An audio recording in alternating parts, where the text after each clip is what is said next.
One of the most eye-opening and common phrases uttered by feminists nowadays is, "We still have a long way to go." This typically follows the admission that there has been great progress towards the goal of equality, only for women of course. But, and there is always a but, we still have a long way to go. Feminists such as Anita Sarkeesian and Gloria Steinem roundly refuse to acknowledge that their beloved movement's goal has already been achieved.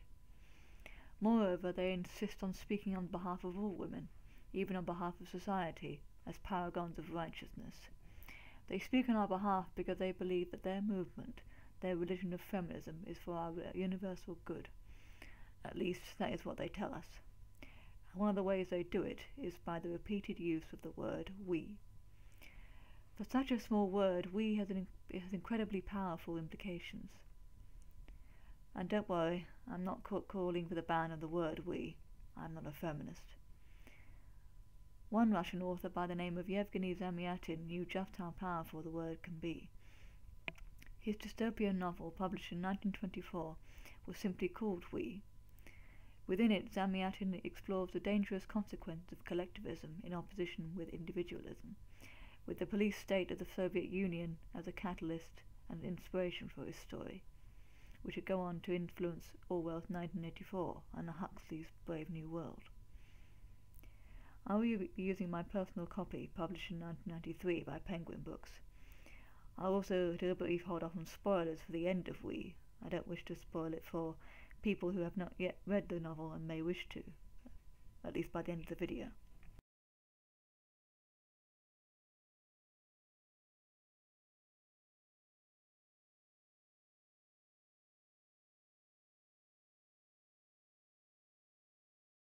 "We" presents to us a future world conquered and run by the nation known as one state, having been this way since the 200 Years' War that wiped out all but 0.2% of humanity.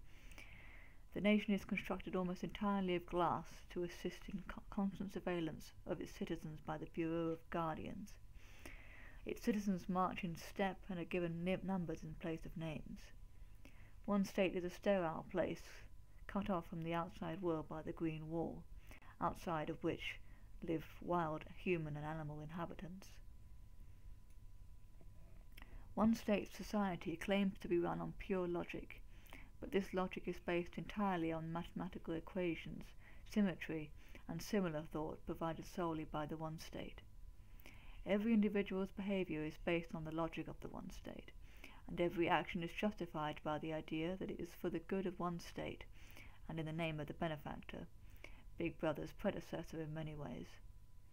Every minute of every citizen's lives are timed according to the table. This non-freedom is considered the perfect state of being, but despite that, there is still a long way to go.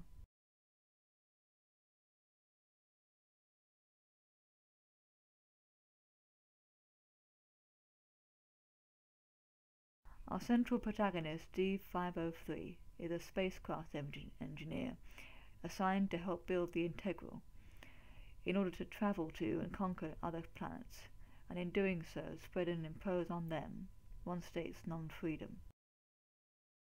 Further, to spread and impose the collective or hive mind that the citizens of one state are expected to be part of, on pain of execution. At this point, I would like to compare this manner of thinking, this manner of being, to popular feminist Anita Sarkeesian's speech, "How to be a Feminist", at the All About Women conference at the Sydney Opera House last year. In the course of only 5 minutes, she brilliantly outlines the kind of mindset feminism expects of its followers, and indeed of society itself, in order to work towards the goal that has already been achieved. So, like most people who grew up immersed in the neoliberal ideology of the West, I saw the world largely as a series of individuals making their own personal individual choices. A society is comprised of a large group of people living together, and thus a large group of people means a large group of individuals who make individual choices. This is how society, or any organization, operates and functions. Despite there being a multitude of different individuals within a society or an organization, the vast majority are united by a common cause, the well-being of their society or organization. But of course, this is not good enough for Anita. It isn't good enough for her or other feminist ideologues, the same way as it isn't good enough for the one state or the benefactor. To paraphrase O'Brien in Orwell's 1984, it is not enough to simply obey feminist dogma. You must love it. Within that narrow individualistic framework, feminism seemed like a relic of the distant past. D503, like the supposed majority of his peers, finds the idea of individuality a narrow, laughable, and awkward thing, suspecting that the beings of other worlds may still live in the primitive state known as freedom. This sentiment is embodied by the existence of the ancient house, the only opaque building in the one state, except for windows. Within it lies relics of the distant past, evidence that, once, humans lived as individuals who loved one another just because, rather than because of. The ancient house reminds D503 of the time where the people of one state had freedom. Unlike feminism, this relic of the past is the one that humanity needs to cling to with tooth and nail. Over the past few years, I've become increasingly worried about the direction mainstream internet feminism appears to be headed, at least in the West.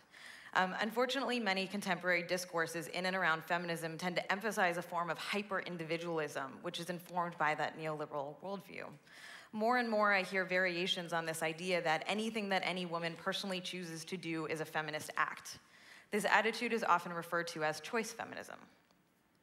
Choice feminism posits that each individual woman determines what is empowering for herself, which might sound good on the surface, but this concept risks obscuring the bigger picture and larger fundamental goals of the movement by focusing on individual women with a very narrow individual notion of empowerment.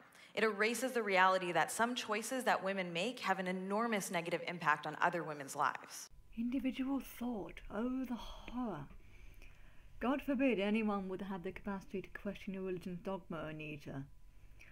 Like the repulsed D503 gazing at the relics of the ancient house, you abhor freedom of thought as a chaos that does nothing but harm your movement.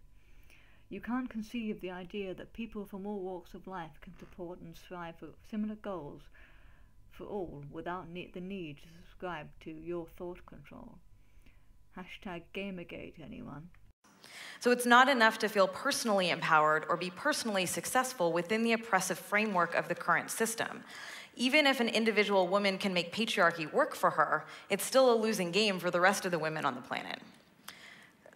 The fact of the matter is that some choices have ramifications beyond ourselves and reinforce harmful patriarchal ideas about women as a group and about women's bodies and our wider shared culture.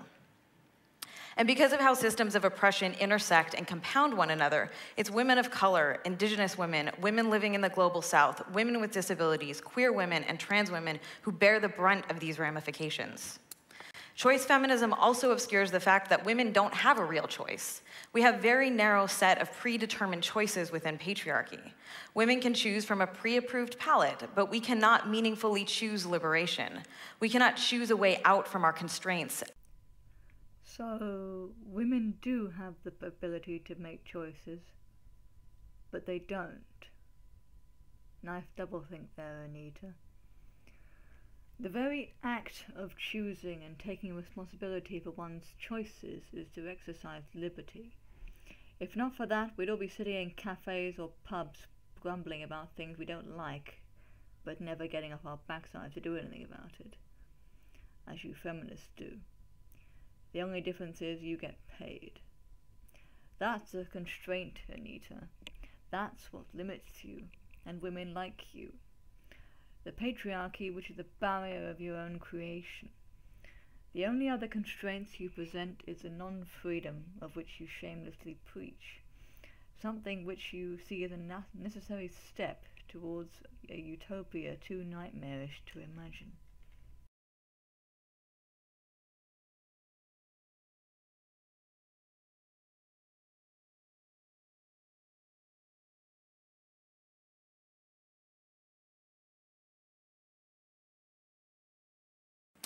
So, when we talk about how to be a feminist, for me, that means being committed to something much larger than ourselves.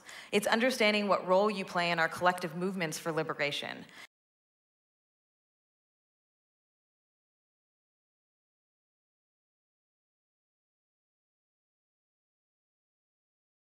It's realizing that being a feminist is a lifelong learning endeavor and that we will make some mistakes on the way, and we should be compassionate to ourselves when that happens.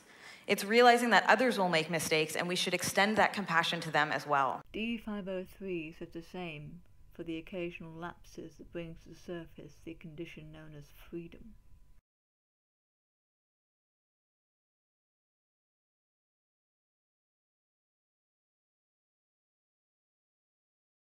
Feminism is not about striving for perfection. It's about striving for justice. I suppose that's why so-called traitors and non-believers are purged and exterminated, right?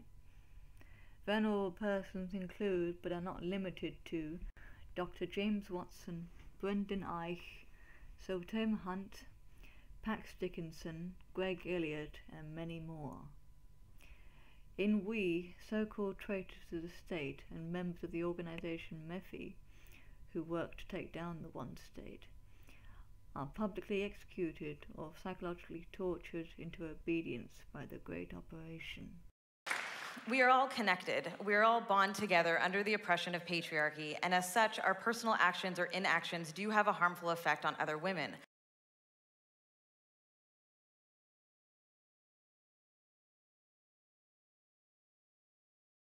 In order to be a feminist, we have a responsibility beyond ourselves. We have a responsibility to each other, and we have a responsibility to work for the collective liberation of all women. Her meaning is clear. It is insufficient to think and act just because it is good and proper, or simply just because that's how we are as individuals, but rather to think and act because of feminism. You have noticed that every I that Anita uttered in her speech was in relation to and in the name of feminism, and her history with the movement. Just as D503 and the rest of the numbers of one state only exist as necessary tools for the spread of one state and the benefactor's influence, so Anita Sarkeesian only exists as a necessary tool for the spread of feminism's influence in the modern day. Ironically, feminism presents women with only one choice, rather than open them up the countless choices they claim are hidden from us by the mysterious patriarchy.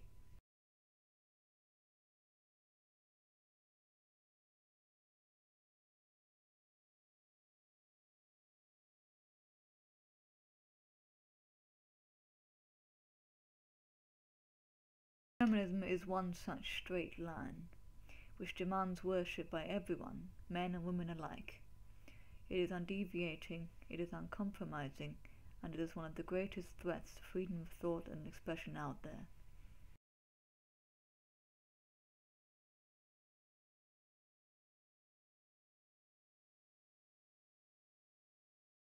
I hope you enjoyed this video. This will be the first of, I hope, many to come. In the description I'll be putting the links I cited in the video with the pictures and also the written text. Also in the description I'll add in just a few tidbits of fan art that I found while scouring the internet. Also I'll put a link to my my blog and also my Twitter account. I hope you enjoyed the video, so thanks a lot.